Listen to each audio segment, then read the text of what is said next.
Yep. We are live. Episode 5. Live Wow. at episode 5. Yeah. Some people thought we weren't going to make it past 1. That was me. I'm some people. We're already at 5. We're in. I think I'm starting to hear an echo because I built that wall. Ooh, got to get some foam something. So, yeah, I'll order that foam for sure. I'm definitely going to do 2 walls. I don't know if I need all 4. I feel like that's a bit excessive. Because I know, like, I was talking to my buddy about, because he built, like, a home theater, and he's saying, like, some people go as nuts as when you build the wall, you put in a sheet of something between the wood and the drywall. Like you wrap it around the 2x4, or like you put a sheet of stuff up first and then you put the drywall up, and it's like all about the wood vibrating with the sounds. It stops that. So, but I didn't do that. I just put the wall up. Yeah, well, I mean, it looks good. Yeah, I'm gonna do I'm gonna practice my mudding and taping here. Good. Because it's gonna get covered with foam, right? Right. Anyway, so I'll mud and tape it and paint it and make it look decent, just to practice one side. And then I'll just put those foam blocks all over it. And then I'll probably do this wall as well. We'll see. Because I don't know if I want to keep the podcast here. I might move it over. Gotcha. I don't know. Maybe I'll have 2 areas. So then you use the Velcro stuff to stick it on so you don't glue it and mess up your foam. That's what I was thinking about doing too. The Velcro stickies. Yeah. Back to back and just put them up there. Bam! That's how you get better. That's how you be better at drywall foam. Yeah, that's what we're here for. Well, we have a very special episode tonight. We do? It is Tom Kallas' birthday right now. Oh, it is. This very second. He was probably being born. We're not exactly sure on the time, so we're just going to say it's now. Head full of hair. Yeah. Can you believe it? Like Esau in the Bible.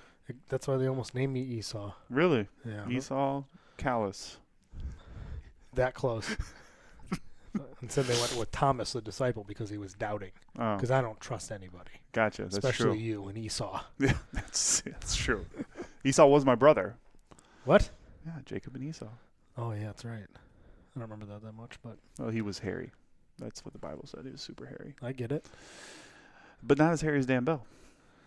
That guy's beard goes up to his eyeballs. It's incredible, actually. Yeah. Well, so your birthday, and how old are you today? I am 30 years old. I don't know if you can tell from my backwards hat in the video, but I am 30. I probably look like I'm 20. Yeah, that was fooling us. Yeah, that's how I trick people thinking, how old are you? You're 20s? Oh, yeah. Yeah. Yep. Right this close. Yeah. It was very funny. I put something on Instagram yesterday about walking around with the tire. I wanted people to suffer with me on my birthday, like to get people fired up. And some guy's like, honestly, I thought you were in your 40s. Oh, He's like, jeez. I was fucking dying, dude. I go, that's pretty funny. That's funny. That is really funny. But no, not in my 40s. Just hit 30. And then Cam was like, you've been looking like you are 30 for the past 10 years. Thanks, guys. Thanks. Yeah. Well, Hard do you living. feel any different now that you're 30? No. I feel like I got too much to do. Not enough time. Well, that's different than probably when you were 20. You probably felt like you had all the time. Right? Yeah, I feel like I'm just figuring things out. Now I got a lot figured out, so now it's like how to step it up. Well, the in more every area, the more you figure out, the more you realize you still need to figure out. Yeah. That's what I always say. The more you figure out, the more I got to figure out. So I think for this episode, I want you to reflect back. Okay. And I want you to think about a few things. So I want you to give us 3 things that you think significantly contributed to your being able to achieve lots of different things in life. So not just powerlifting, not just good at your career, not just building a family, not just building a second business, not just building some real estate, not just having several Cadillacs. Yeah, no, bragger. But seriously, like, you got to think it's not. Some people would be happy to be good at one of those things. Oh, I'm a world record powerlifter. That's what I am. That's who I am. That's what I do. Right. Some people literally spend their whole lives trying to do that, right? Yeah. Some people say, oh, I pick a career and I want to be good at that. They spend their whole life trying to do that. Some people always are about the side hustle. Their whole life is, okay, how can I get that side hustle? You know, some people are family, a whole life. You're doing it all, and I think doing it well as somebody who knows you well. So, like, just think about it for a second. 3 things you think, looking back, because obviously hindsight is always 20/20, right? You can look back and you can see, you know, a lot of people say everything happens for a reason, and I think that's really difficult to say on our side of life, but I think you can look back with the experience and knowledge that you have now and understand why certain things happened. So looking back, hindsight's 2020. What do you feel like 3 things really contributed to Tom Kallas we have today? Well, first thing that comes to my mind, because just for anybody, this is not, we didn't, usually me and Jacob speak on topics. Like, hey, what do you want to talk about? We want to talk about scheduling success. We want to talk about discipline. We want to talk about all these topics we can kind of come up with. Or Jacob says, like, hey, this is what we're going to go with. We think about questions. We think about topics. This one, we just like, I knew what you were going to do. Well, I didn't. Tricky. I didn't want to tell you. I wanted to put you on the spot. I think the first thing that sticks out to me is my dad always had like a really good work ethic, right? I always saw that because we grew up on a farm, but not farming. Like we had livestock and sheep. We didn't like combine and stuff. That wasn't, my dad was in the power utility like I am. Just like seeing like the hard work get done. Like for example, I would always I'd get up at 4 when I was 10, 12, when I was able to run the plow tractor to plow, and my mom would have to leave work at 6. So I'd get up at 4, start it for like 20, 30 minutes, and then I'd plow the whole driveway. It took like an hour and a half because it's like a really old 70s Cub lowboy. So it took a long time. You weren't flying like you were in like a side-by-side these days. It was a really, really old tractor. So I would always get up really early, plow the whole thing for her. And she got out, her car was started, she was able to go. So like that kind of discipline of like getting up and not even doing stuff I didn't want to do because I didn't want to do it. Like it never bothered me getting up. Pushing snow can actually kind of be relaxing. That combined with like the chopping wood in the summers, I always talk about that in my other podcast. Like we did literally every summer, every Saturday, we would get up at 5, 6 a.m. We'd go stop and get breakfast, and we'd set up and chop down trees for 2-3 hours, bring it home in a big trailer, chop it into firewood, and then stack that firewood every Saturday. That was our thing because we heated the house we tried to heat it mainly with the wood, and we had the propane, but propane's super expensive, so to cut down on cost. So just basically the moral of that is just seeing how my dad worked, and then him kind of instilled that in me. Like I picked up on it really, really quickly, and I picked up on it without having to be told to do it. So however he did that, usually I think it's just kind of showing by example, and eventually I kind of figured it out. That was one way to just kind of keep me going no matter what I did. And like eventually I'll figure it out. Maybe I'm not the best at plowing now, but in a year I'll get better. So that helped instill like just get up and go kind of thing. Do you feel like a couple things? So the first thing I think about is how I think a lot of people have trouble getting up early. It's probably because they never had to do it. So I think the fact that you did it when you were young, like now that you're an adult, it's like, oh, I've done this my whole life. It's not a big deal to me. Yeah, and it's funny. The more I get like actually interviewed instead of just like podcast about different topics and things were directly related to me, the more I make like funny, like you make those connections in your brain of like, oh, I did do this. I did used to wake up at 4 and I forgot about that. Or I used to get up at 4 and go to the gym at 5 to train before I went to high school because I had soccer practice in the afternoon. And I didn't even think about it. I'm like, oh man, I did used to do those things. So it's funny how we kind of quickly forget. But yeah, but I still, like most people, I don't want to get up. Sure. I don't want to get up at 3. Lately, I've been getting up at like 3:20. Like that sounds awful to anybody. I mean, you get up at 3:45. It's not like, right. All right, can't wait to be here. But part of me is like, I know I'll be so much more productive if I can get up that early, and it doesn't bother me. Has it been ingrained in me since I was a kid? Maybe. I don't think about that. I've not thought about that in 10, 20. I don't know when the last time I thought about that. It's funny that got brought up. Well, you brought it up. Well, yeah, I'm just saying, like it's a good thing about being interviewed. It's why I wanted to do it because you're able to switch gears from I'm trying to lead the conversation to I'm trying to think deeply about something that somebody's asking me, and it gives your brain time to think about things that were important, but normally, like you said, it wouldn't come up. So the other thing I think about is like, do you feel like doing those things, plowing, maybe taking care of livestock, whatever it was? Do you feel like that sense of like pride you got when you did those things correctly and learned how to do them better, and you would look and say, oh wow, like I really did a good job? Do you feel like that was impactful on just how you thought about work? Yeah, because for me, I need to like see it. So for me to learn something, I got to mess it up 5 times, and then I can figure out a way to do it, and then I'll figure out a better way to do it after that. Like I have to fumble things before I can catch that ball. People tell me stuff at work, and I'm like, well, what are you talking about? Let me go up in the air and try it. Oh, okay, now I get it. So yeah, that satisfaction of seeing something done and knowing I did it, I think for anybody that feels good, not just me, but if you see something, you see a bunch of snow moved out of the way, feels good. A garbage man cleans out the whole street, the cans are gone. It's like a satisfaction feeling if you did something. And that's where like a lot of people who in offices, like it's hard for them to feel that sometimes, or like police officers and stuff, because they get crapped on all day, and then they don't feel that well at the end of the day. I still in my job, which is probably why I chose my career, my day job, is because I can see the things I build on a daily basis, thing I put back together, that when I throw the fuse in and everybody's lights pop back on, it's instant, right? Yeah.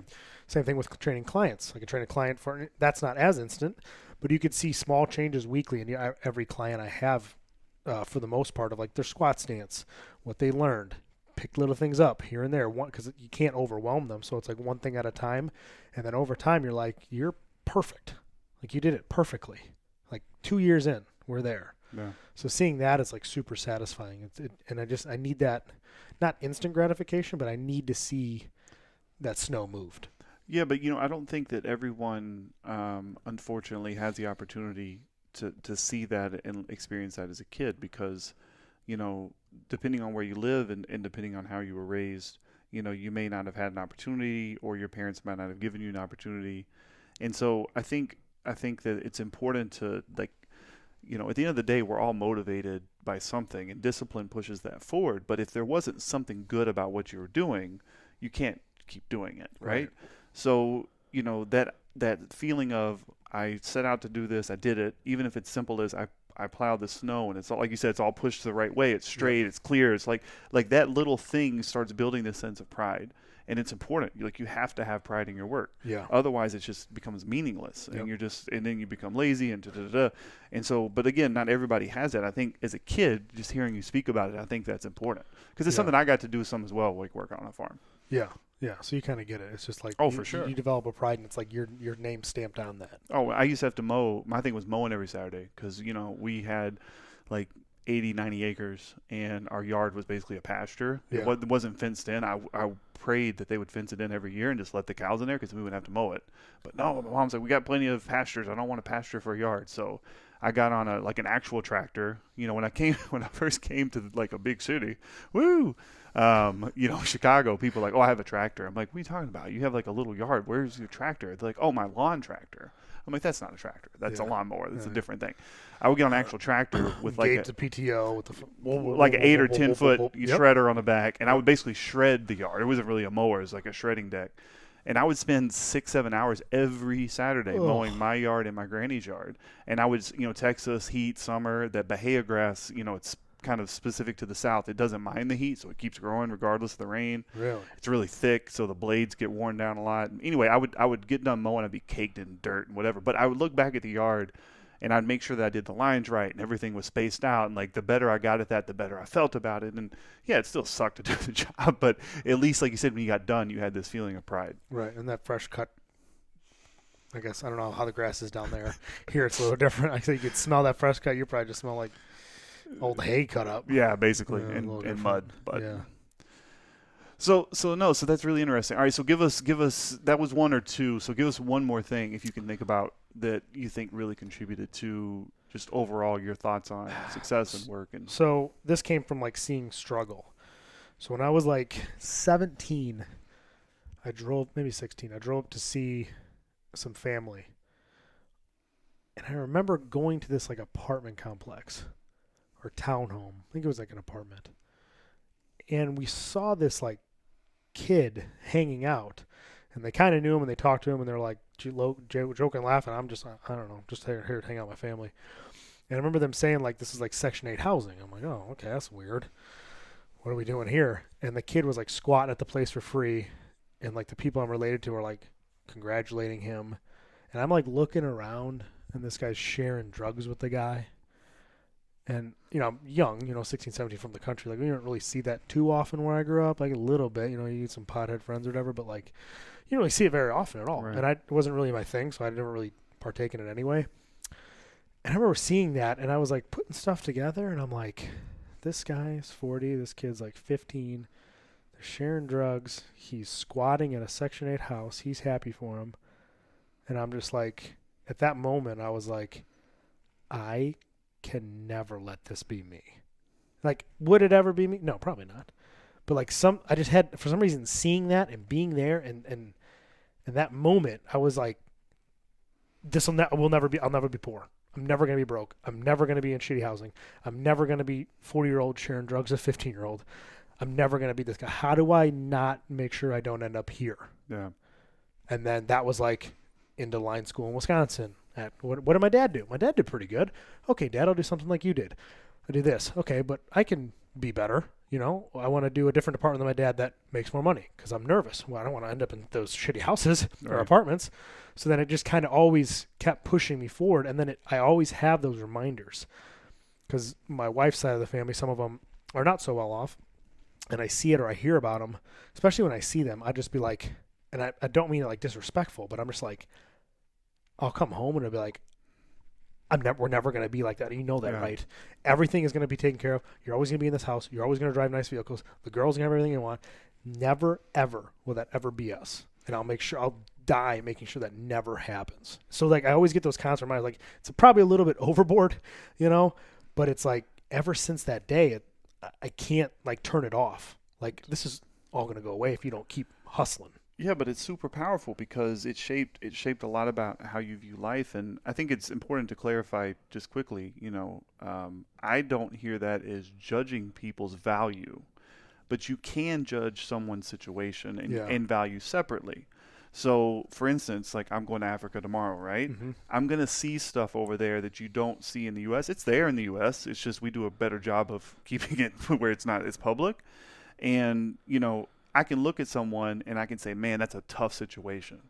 I don't want to end up there. But I can still say that they're valuable as a person, right? Yeah. I don't have to judge them as a person. I can just say their situation is not something that if I can control it, I don't want to be there. And that's basically what I hear you saying. It's not saying that, you know, hey, these people are like shitty, crappy people. Maybe they are, maybe they aren't. I don't know. But you're more so talking about if I can control it, I don't want to end up in this situation. I don't want to end up where this is like something I'm celebrating. I don't want to end up where this is the highlight of my day to, like you said, like share drugs with like a kid, basically. I mean, it's, you know, people spend their whole life studying why those things happen. We don't have to do that here. But to me, again, I think it's you more so saying, I feel like I have some control over this and I'm going to do what it takes to not do that. Yeah. Yeah. It just, ever since then, I can't shake it.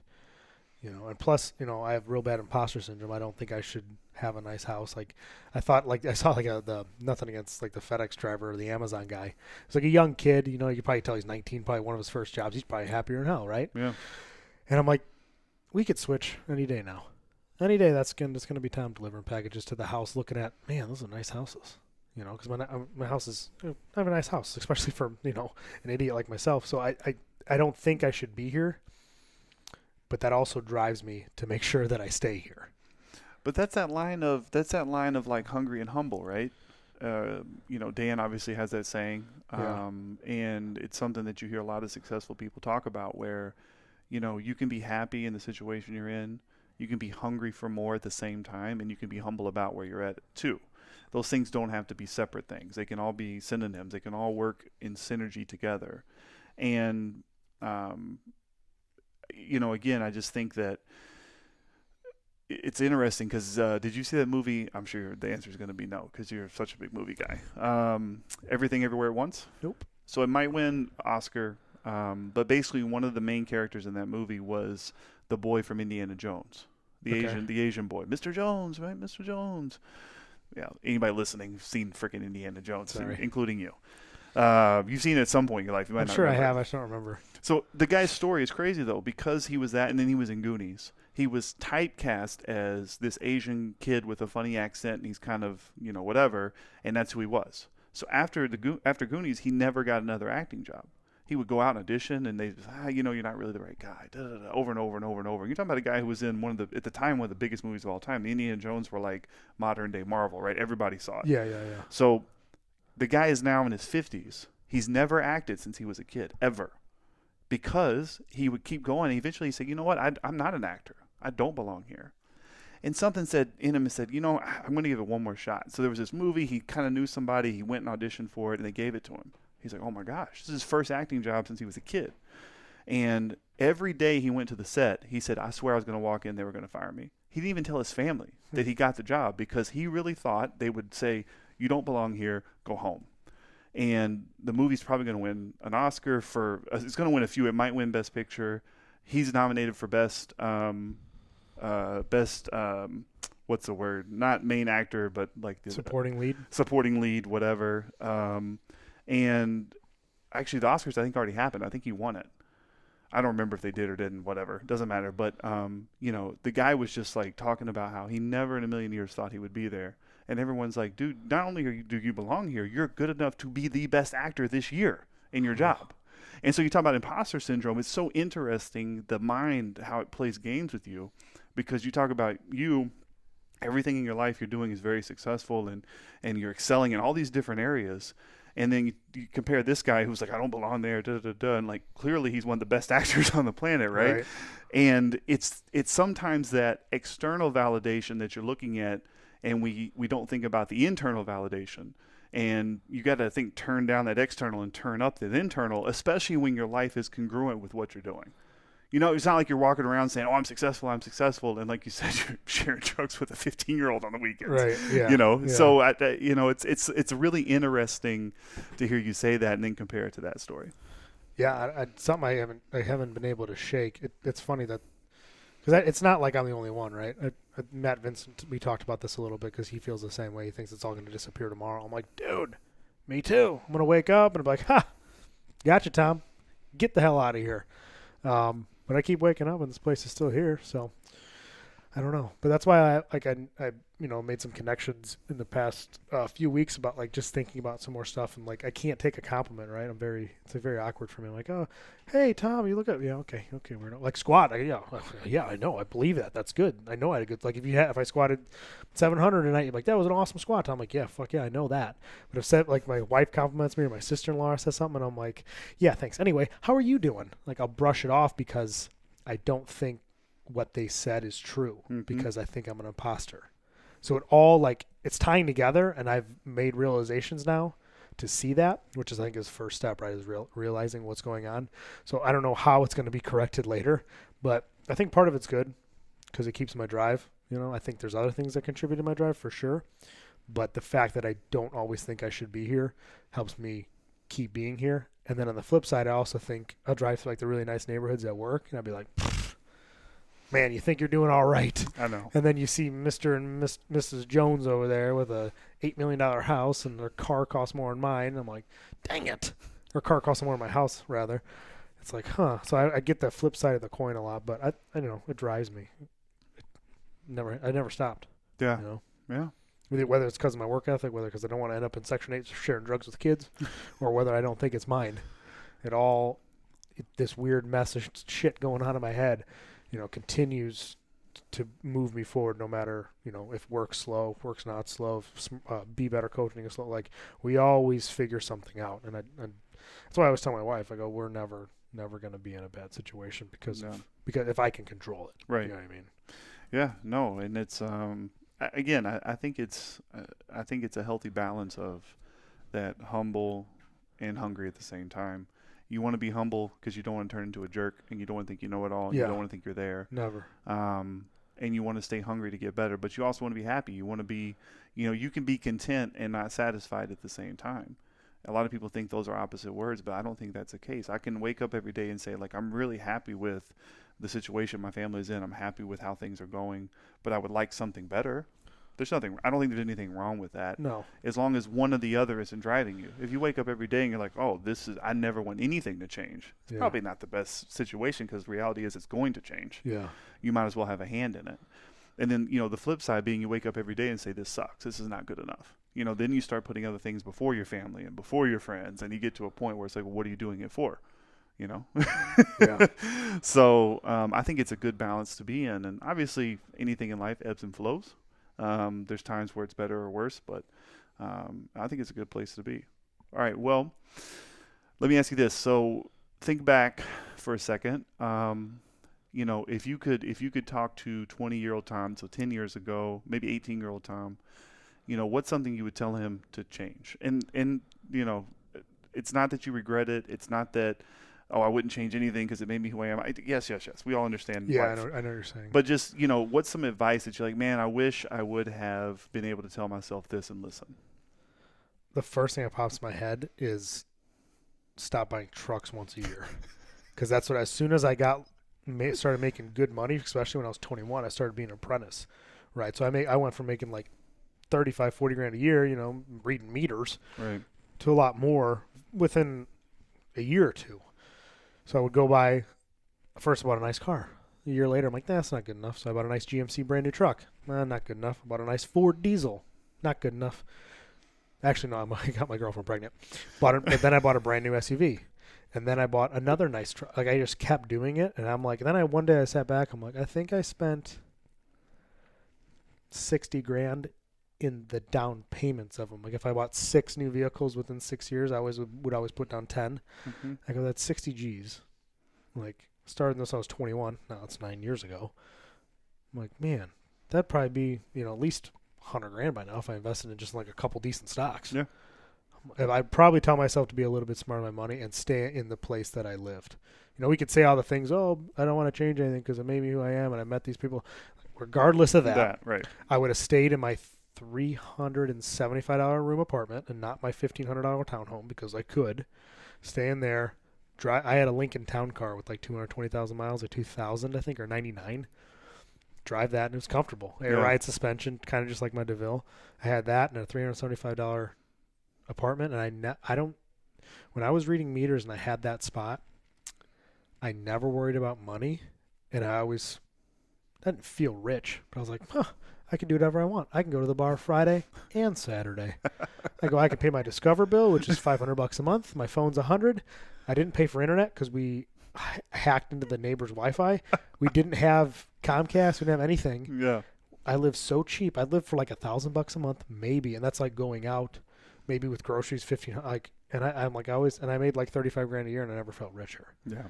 Now it's like it's never enough. Right. You can 10x, 20x that, and it'll never be enough. Right. But it's just kind of like funny when I always think back about that. I'm like, those, like, not that these aren't the best days, because it's the best. My family, my kids, the friendships, the businesses, the opportunities are the best. But like, man, those were the days. Yeah. Just no responsibilities, less free, because when everybody who has kids can understand, like, you don't really, for me, I didn't grow up until I had kids, because I don't know if I as a person could grow up without having to know what it feels like to love someone more than you love yourself.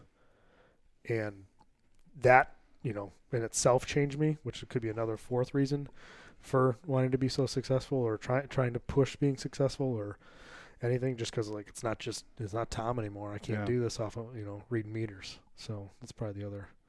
What's interesting, and it's kind of funny, but it's kind of not, is, you said, like, love someone more than yourself, but you said that started with your kids, which means it didn't start with your wife. Well, I think it's different. But it is different. But I'll just say this, like, as somebody who's been married 10 years to my wife, when you're talking about your spouse, you look at them as an adult and an equal. Doesn't mean you don't love them, but it's really difficult to say, like, their life depends on you. Because it's like, well, wait a second. They were already living. They've already grown up. Like, yeah, it's different. Doesn't mean you wouldn't give your life for them. Correct. Somebody shoots a bullet, all that stuff. You'll do anything for them. It's not that. It's just when you have a baby, you realize that the only reason they're here is because of you, and the only reason they're going to stay here is because of you. Right. That's a different kind of love. It's different than loving your wife. Yeah. But I think that's important to point out, because it is a different kind of drive. It is a different kind of feeling. It's a different kind of pressure. In a good way. And I think it's a similar thing with, if we had Amber on here, I think she would probably agree with that. Yeah. Like, Amber does an incredible job, obviously, of, like, taking care of the house and, making sure, like, you've talked before about how she food preps for you, and, like, she's doing a good job of that, but she knows at the end of the day you can take care of yourself. Right. She's doing that stuff because she cares about you. Yeah. Kids, though, is a different thing. So anyway, it's interesting to point out. Well, I don't want to take up all of your birthday night talking about stuff because you got to squat. But let's finish off with one more question real quick. Okay.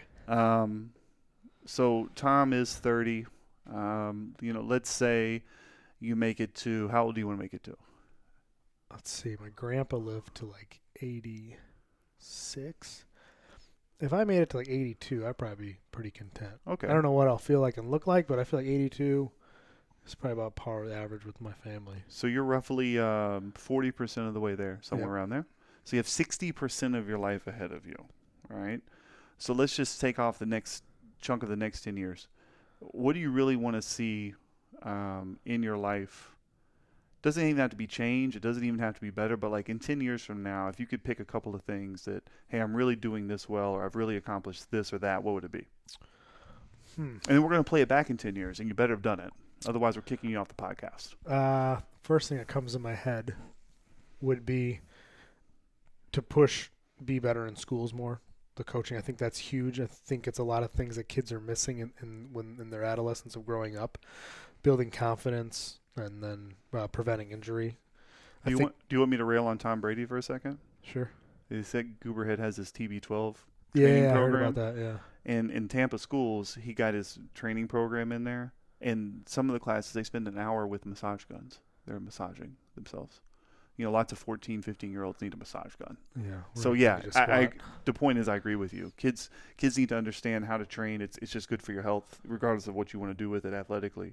It also teaches discipline and growth and confidence and all those things. Builds a lot of 100%. things. So, that's like, I feel like I had to pick one like avenue to go down. It would definitely be to help more kids out. But my other thing is like, too, I want to help more people out, right? Because I'm into a point now where I'm like questioning everything. Like midlife crisis. Yeah. No, Oh, 40% life crisis. 60, huh? But everything you're told when you're a kid, hey, don't do this, hey, don't do that, you can't do this, because and now I'm like, why is that so bad? Let me try it. Not like I'm doing a bunch of drugs, but like that's kind of what it sounds like. But like just stuff in general, it's like, they always tell you like the best times of your life when you're in high school and prom. It's gonna be the best thing. You're always gonna if it's like, if I'm 82 and I look back, I'm like, what a good prom. Like, what did I do wrong for 60 years? Yeah. That's what I remember is prom. So I want to not only just push stuff, with the company, directly in the next 10 years, but if I can make more of an impact on people, right? If I can help more people out, if I can lead more people to question more things, lead more people to get help if they need it. I think most people like me that are blue collar think they can figure everything else out. But when it comes to not to say mental illnesses, but like everybody's built their own way for a reason. They snap at people for a reason, or they don't snap at people for the reason. They're really, really reserved or really alpha. Yeah. Figuring out why you're that way and be able to control what you say is, I think, hard for people in my field. So if I can help people kind of open the idea up to questioning things and see where that takes them, to me, I know where it's taken me. It's taken me to good conversations with you. It's taken me to go see a therapist, which I never thought I'd ever do because I grew up on a farm. I fix it myself. I don't need that. That's for those guys that need safe spaces with dogs. I'm not that kind of guy. But it helps me figure things out because the last thing I ever want to do is stop learning. So if I can learn more about what makes me me, then I can fix the things that I don't really like. And if I can do that, I can show other people how I've done it. I'm not too sure how I'll do that yet because I'm still in the process of doing all this stuff. But with the knowledge that I'm able to get and receive and listen to people and take notes on things that I've never taken notes before and continue to learn, I can leave a better legacy for myself, one, and two, a better impression on other people. And be like, if Tom did that, then I can do that. And not saying like what I did was insignificant. It's just I came from a small town. My school had one hallway. There was 50 in my graduating class. Like I didn't come from gobs of money, very middle class, right down the middle row, kind of family. And if I can make changes and I can question things and show people, Tom seems like a guy that looks like he's 40, a rugged, tough guy, works in union, and he's questioning things and he's doing things to not only be better, but to help impact his family and impact others. I wonder if I'm doing everything I should be doing. And if I could just open that question to other people in the next 10 years, I think it's going to help. And then eventually I think we can find a way with the company to help these people like more directly. But if I can get people just thinking about why am I the way that I am? Because that's what kind of started this whole be better thing for me. Yeah. You know, why am I the way I am? Why do I snap the way I snap? Why do I say this instead of that? Why do I jump to the first thing that comes to my mind instead of perhaps being misinformed and saying misinformation and sitting for a second and processing and thinking? So if I can open people up to question more things about themselves, I think that that'll be a huge win for me in the next 10 years. Well, and That was a long-winded answer. no, but it's a good answer, and I think it brings it to a good close in the sense of I would just pose kind of this rhetorical question: what a better thing to spend your energy and time on, right? Your life is ultimately what you create it to be. We're blessed to live in a place, in a country where for most people you can have a good amount of influence over who you are and what you do.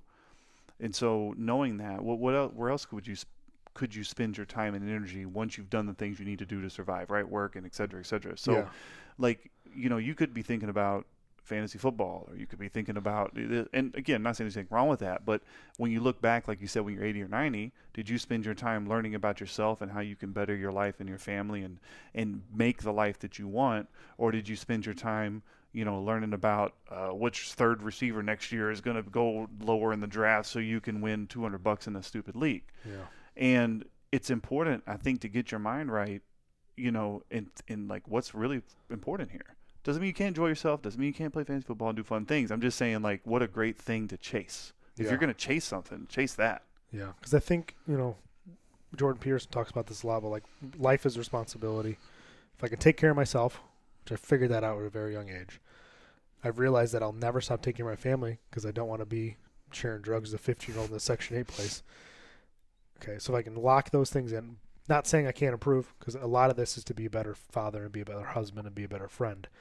Okay, but now I can influence my community. What can I do in my community? You could be voted in as the director of the HOA. Great. I'll start making things better directly in my subdivision.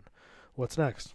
I don't know, but I'm going to fucking figure it out. Yeah. And I'm going to spend the next 30, 40, 50 years figuring the rest of that out.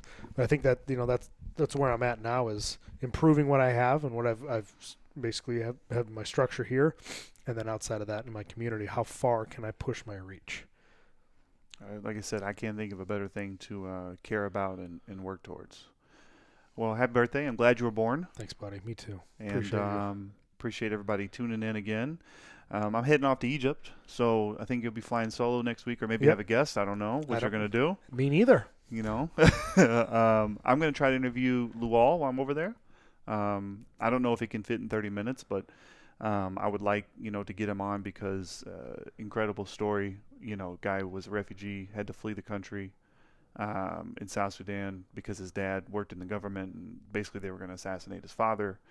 His mom and dad had to go to the UK. They were political prisoners. Essentially, political asylum is what they got.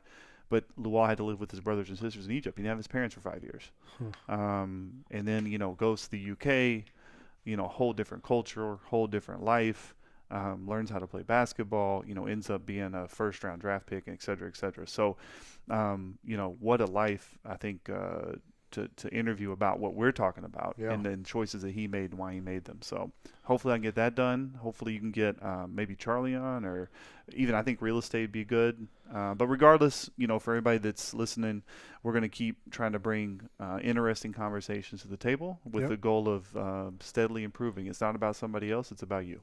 Yeah. And what can you do to, like you said, influence somebody else, yourself, your family, your community, and obviously, influencing yourself is about you, but it's ultimately to help others. Yep. That's what this is kind of the whole movement for me is about. I'm sure you as well. That's why we kind of share the same values. So that's what it's all about. I'm going to go squat. Let's do it. Birthday squats, 31 reps. Want to grow on. Be better.